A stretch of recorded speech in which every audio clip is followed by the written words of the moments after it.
مولاي صل وسلم دائما أبدا. Ke Bank Indonesia bareng si Mamat. Bareng si Mamat naik sepeda motornya. Mari meriahkan Festival Ekonomi Syariah tahun 2024. Semoga bermanfaat untuk umat ke depannya. Assalamualaikum warahmatullahi wabarakatuh. Alhamdulillah, wassalatu wassalamu ala rasulillah wa ala alihi wa ashabihi wa mawala. Yang saya hormati penyelenggara Festival Ekonomi Syariah tahun 2024, yang terhormat Dewan Juri Lomba Dakwah Ekonomi Syariah, dan rekan-rekan dai-dai yang dirahmati oleh Allah Subhanahu wa taala. Bersyukur kepada Allah dengan mengucap alhamdulillahi rabbil alamin, karena berkat rahmat dan karunia-Nya kita dapat memeriahkan Festival Ekonomi Syariah tahun 2024. Sholawat dan salam mari terus kita haturkan kepada Nabiullah Muhammad sallallahu alaihi wasallam, setidaknya dengan mengucap Allahumma salli ala Sayyidina Muhammad wa ala ali Sayyidina Muhammad, Allahumma salli wa sallim wa barik alaih. Sebab karena perjuangan beliaulah kita dapat mengenal yang namanya syariat Islam. Dewan Juri dan rekan-rekan yang dirahmati oleh Allah Subhanahu wa taala. Perkenalkan, saya Muhammad Anton. Saya berasal dari Kabupaten Jember, Provinsi Jawa Timur. Dewan Juri dan rekan-rekan yang dirahmati oleh Allah, pada kesempatan kali ini saya akan menyampaikan sebuah dakwah atau khitobah dengan judul Zakat, Infak, Sodakoh, dan Wakaf sebagai kekuatan ekonomi umat menuju Indonesia Emas tahun 2045. Allah Subhanahu wa taala berfirman dalam Quran surah Al-Anfal ayat 74. A'udzu billahi minasyaitonir rajim. Bismillahirrahmanirrahim. والذين آمنوا وهاجروا وجاهدوا في سبيل الله والذين آووا ونصروا أولئك هم المؤمنون حقا لهم مغفرة ورزق كريم. Dalam tafsir Ibnu Katsir, secara ringkas makna ayat tersebut mengandung arti bahwa Allah Subhanahu wa taala memberikan pujian dan jaminan kepada kaum Ansor karena telah menolong kaum Muhajirin selama berada di Madinah. Bentuk tolong-menolong yang diberikan oleh kaum Ansor banyak sekali bentuknya, mulai dari memberikan hartanya, rumahnya, kebun-kebunnya, sampai mengangkatnya menjadi saudara.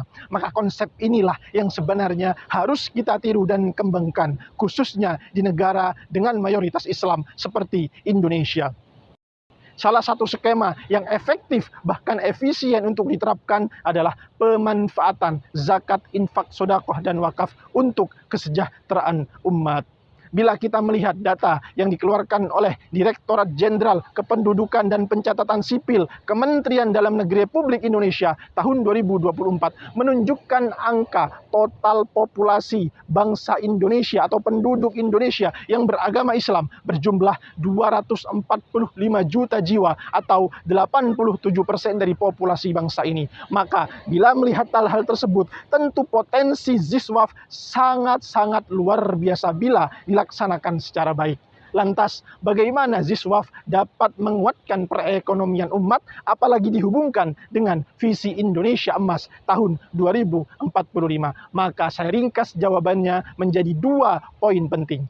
Pertama, Ziswaf sebagai pengentas kemiskinan. Allah berfirman dalam Quran surah Al-Baqarah ayat 43 yang intinya menjelaskan bahwa kita umat Islam wajib mengeluarkan zakat. Lebih spesifik, Allah berfirman dalam Quran surah Al-Imran ayat 92 yang intinya menjelaskan tentang pentingnya mengeluarkan infak, sodakoh, dan wakaf. Bila kita melihat lagi laporan zakat, infak, sodakoh terkait dengan pendistribusian dan pendayagunaan oleh Basnas Republik Indonesia, tercatat total pengeluaran ZIS oleh Basnas Republik Indonesia tahun 2024 sebesar 487,5 miliar rupiah.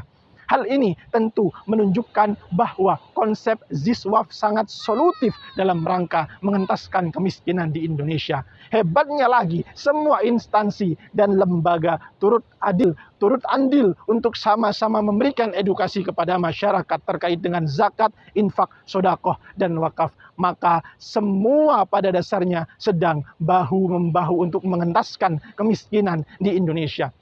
Poin kedua, Ziswaf sebagai upaya meningkatkan kualitas sumber daya manusia Indonesia. Bila kita lihat salah satu indikator menuju Indonesia Emas tahun 2045 adalah sumber daya manusia yang mumpuni. Kembali, Basnas Republik Indonesia mengeluarkan data terkait dengan pendistribusian dan pendayagunaan ZIS pada bidang pendidikan tahun 2024. Menunjukkan total pengeluaran pada bidang pendidikan sebesar 118 miliar rupiah. Pada bidang wakaf juga demikian, banyak dialokasikan untuk beasiswa dan tunjangan pendidikan. Dan tidak hanya itu, pemerintah juga serius dengan beberapa kebijakan yang dikeluarkan seperti Undang-Undang Nomor 23 Tahun 2011 dan Undang-Undang Nomor 41 Tahun 2004. Semua sedang berusaha untuk meningkatkan kualitas sumber daya manusia Indonesia. Salah satu skema yang efektif adalah pemanfaatan zakat, infak, sedekah, dan wakaf. Dewan Juri dan rekan-rekan yang dirahmati oleh Allah Subhanahu wa Ta'ala, kita sebagai umat Islam harus yakin dan percaya bahwa harta kekayaan ini tidak akan kita bawa menghadap Allah kecuali memang diinfakkan kepada atau untuk kebaikan menuju jalannya. Rasul sallallahu alaihi wasallam bersabda, "Idza matal insan inqata amaluh illa min salasah, shadaqatin jariyah au ilmin yuntafa'u bih wa walidin shalih yad'ulah." Rasul bersabda bahwa ketika manusia meninggal maka terputuslah semua amal-amalnya kecuali 3 hal. Pertama, sedekah jariyah. Kedua, doa atau ilmu yang bermanfaat. Barulah yang ketiga, doa-doa dari anak yang solih dan solihah. Hadis riwayat Muslim nomor hadis 1631.